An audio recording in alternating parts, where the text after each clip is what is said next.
जो अमोघ दृष्टि संपन्न होते हैं वे पृथक पृथक शरीर के माध्यम से पृथक पृथक परिलक्षित जीवात्मा में भी एकत्व का दर्शन कर लेते हैं।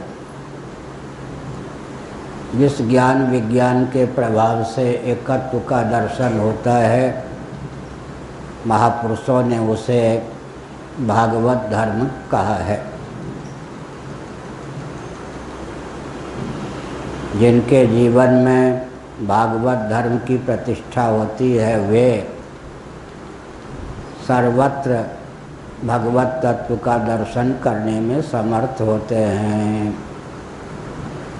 अतएव सर्वभूतों में उनकी समदृष्टि होती है। ब्रह्म तत्व ही एकमात्र ऐसा है जो निर्दोष और सम है।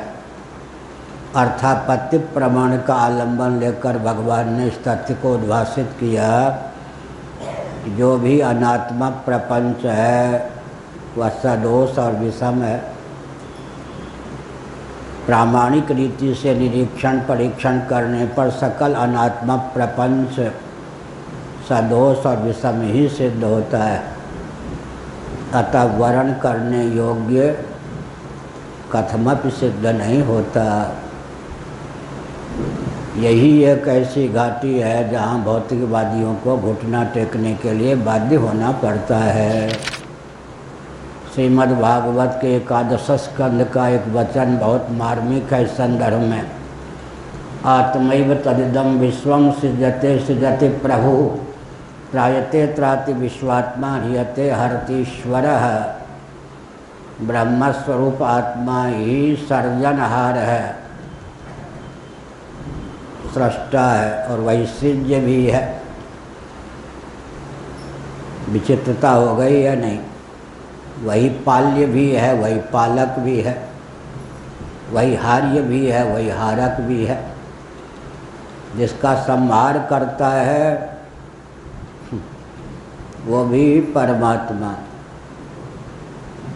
जिसका संहार करता है और जो संहार करता है वो भी परमात्मा। श्रीमद्भागवत 6वां स्कंद अध्याय 16 श्लोक 43-44।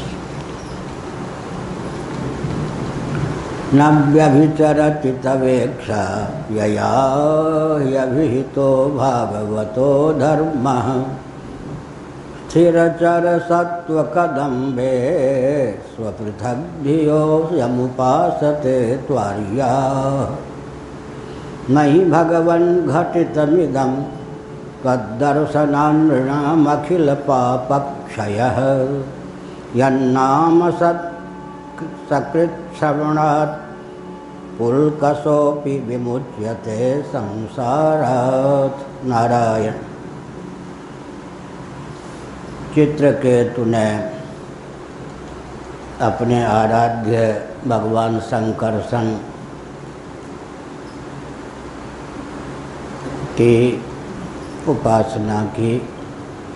देवर्षि नारद और अंगिरा महर्षि से उन्हें संकर्षण विद्या का उपदेश विधिवत प्राप्त हुआ था। उपासना के प्रभाव से विद्याधर का आधिपत्य उन्हें सुलभ हुआ। दिव्य विमान पर आरूढ़ होकर अप्रत्याहत गति से वे संपन्न हो गए। फिर भी उन्होंने संकर्षण विद्या का त्याग नहीं किया। उपासना की प्रगल्भता के पक्षधर बने रहे।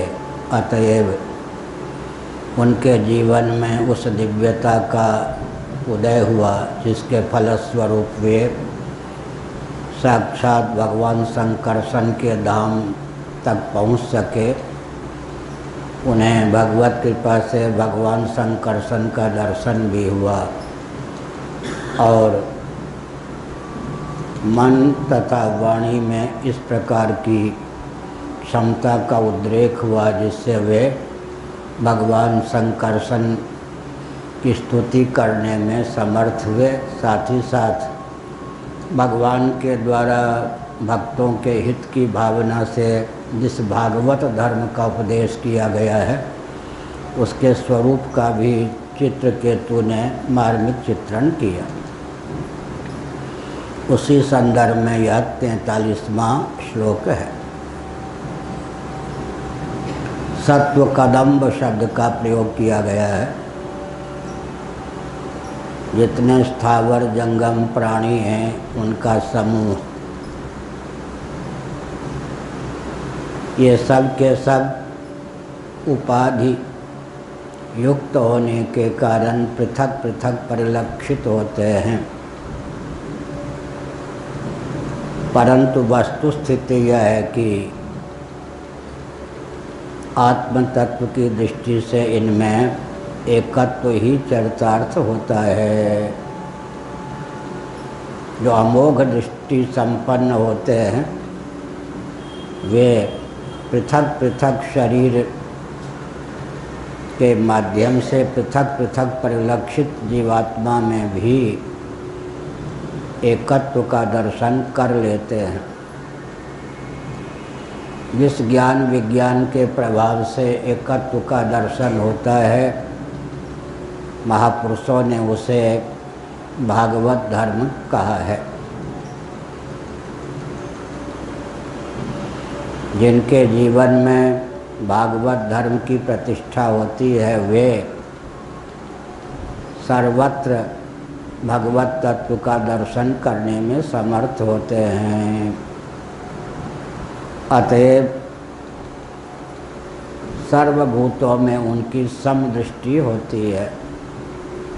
एक विचित्र तथ्य है, भगवद गीता के 5वें अध्याय में भगवान श्री कृष्णचंद्र का वचन है, निर्दोषम ही समम ब्रह्म। ब्रह्म तत्व ही एकमात्र ऐसा है जो निर्दोष और सम है। अर्थापत्ति प्रमाण का आलंबन लेकर भगवान ने इस तथ्य को उद्भाषित किया, जो भी अनात्मक प्रपंच है वह सदोष और विषम है।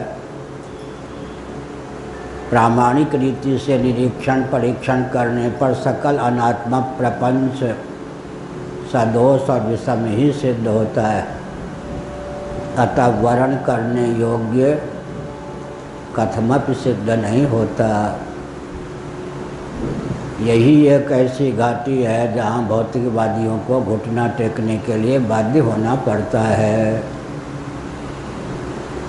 जगत की संरचना इस प्रकार से हुई है कि इसका आलंबन लेकर सृष्टा सर्वोपादान सच्चिदानंद स्वरूप ब्रह्म तक हम पहुँच सकते हैं। सृष्टा तक पहुँचने के लिए सृष्टि की संरचना है और वेदांत प्रस्थान में सृष्टा भी कौन है? केवल जगत कर्ता ही नहीं अपितु जगत का उपादान कारण भी है। जगत बनने वाला और बनाने वाला दोनों ही है। श्रीमद् भागवत के 11 स्कंद का एक वचन बहुत मार्मिक है इस संदर्भ में। आत्मैव तदिदं विश्वं सृजते सृजति प्रभु त्रायते त्राति विश्वात्मा ह्रियते हरतीश्वरः। ब्रह्मस्वरूप आत्मा ही सर्जनहार है, सृष्टा है और वही सृज्य भी है। विचित्रता हो गई या नहीं? वही पाल्य भी है, वही पालक भी है, वही हार्य भी है, वही हारक भी है। जिसका संहार करता है वो भी परमात्मा, जिसका संहार करता है और जो संहार करता है वो भी परमात्मा। हमने एक उदाहरण दिया था पाठ में। ऐसे कुम्हार कुलाल घट बनाने वाले की कल्पना कीजिए जो स्वयं ही मिट्टी बन जाए, तब घट की क्या स्थिति होगी? दिव्यता होगी या नहीं? ऐसी मिट्टी की कल्पना कीजिए जो कुंभकार का कुलाल का काम भी स्वयं ही कर ले, तब जो घट बनेगा उसकी चमत्कृति होगी या नहीं। तो प्रामाणिक रीति से विचार करने पर भगवान ही जगत बनते और बनाते हैं। जीवनिष्ठ अविद्या काम कर्म के कारण जगत में प्रातीतिक भेद होने पर भी तात्विक भेद की सिद्धि नहीं होती।